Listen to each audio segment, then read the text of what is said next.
Hello అండి అందరికీ ఈరోజు స్పెషల్గా గుత్తి వంకాయ మసాలా కర్రీ సింపుల్గా ఎలా చేయాలో చెప్తాను, చూసేయండి. ఈ కర్రీ రైస్లోకి చపాతీలోకి చాలా బాగుంటుంది. క్వాంటిటీస్ క్లియర్గా మెన్షన్ చేస్తాను, మీరు కూడా ఇంట్లో తప్పకుండా ట్రై చేయండి. మసాలా పేస్ట్ కోసం ముందుగా ఒక కడాయి తీసుకొని అందులో పల్లీలు జీడిపప్పు వేయాలి. ఇక్కడ నేను పల్లీలు 1/2 కప్పు వరకు, జీడిపప్పు 5 నుంచి 6 వరకు తీసుకున్నాను. అవి కొద్దిగా వేగాక దాల్చిన, యాలకులు, లవంగాలు, బగారాకు వేయాలి.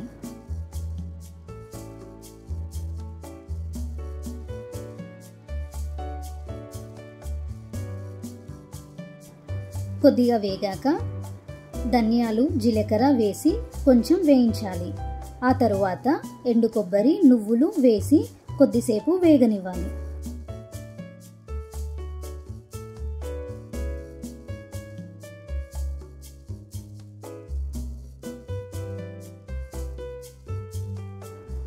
ఇక్కడ నువ్వులు చిటపటలాడే వరకు ఉంచి మిక్సీ జార్లోకి తీసుకోవాలి.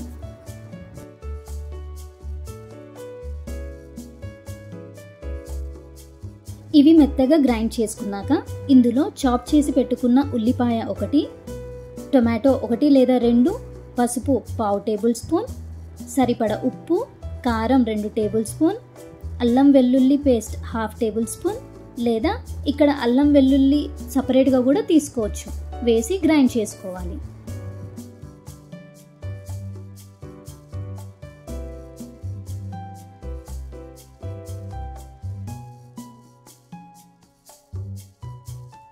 తరువాత ఇక్కడ 1/2 కేజీ వరకు వంకాయల్ని తీసుకున్నాను. కాడలు పెద్దగా ఉంటే కొద్దిగా కట్ చేసుకోవాలి. ఇవి 4 వైపులా ఇక్కడ చూపించిన విధంగా కట్ చేసి సాల్ట్ వాటర్లో యాడ్ చేసుకోవాలి, లేదంటే వంకాయలు నల్లగా అయిపోతాయి.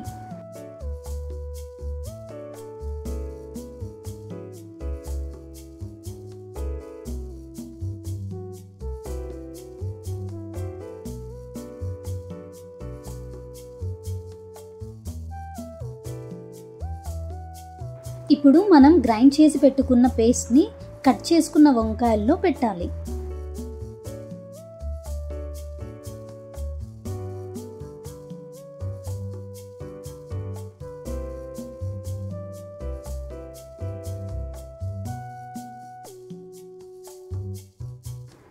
తర్వాత ఒక కడాయి తీసుకొని అందులో 3 పావుల ఆయిల్ పోయాలి. ఆయిల్ వేడయ్యాక ఆవాలు, జీలకర్ర, ఎండుమిర్చి 1, పచ్చిమిర్చి 1, ఒక రెబ్బ కరివేపాకు వేయాలి.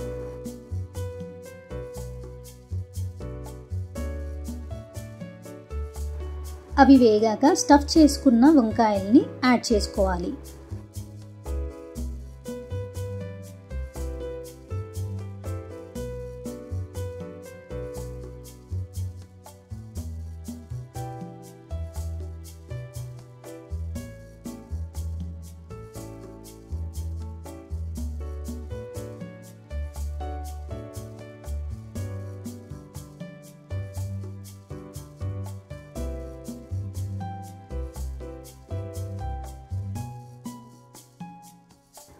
మధ్యలో 1-2 సార్లు కలుపుకొని వంకాయలు కొద్దిగా మెత్తగా అయ్యాక మిగిలిన పేస్ట్ని యాడ్ చేసుకోవాలి.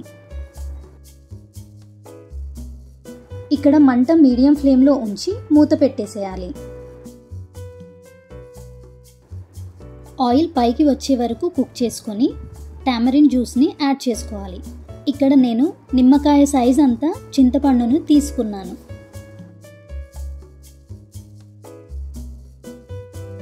మనకి కావాల్సినంత గ్రేవీ కోసం ఇక్కడ వాటర్ యాడ్ చేసుకోవాలి. నేను చిన్న గ్లాస్ వాటర్ని యాడ్ చేసుకున్నాను. అలాగే కొత్తిమీర వేసి లో టు మీడియం ఫ్లేమ్లో ఉంచాలి.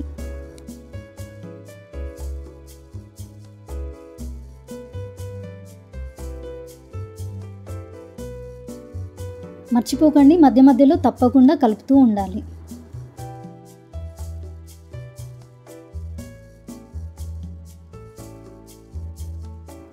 ఒక 5 to 6 మినిట్స్ కుక్ చేసుకున్నాక ఆయిల్ పైకి వస్తుంది.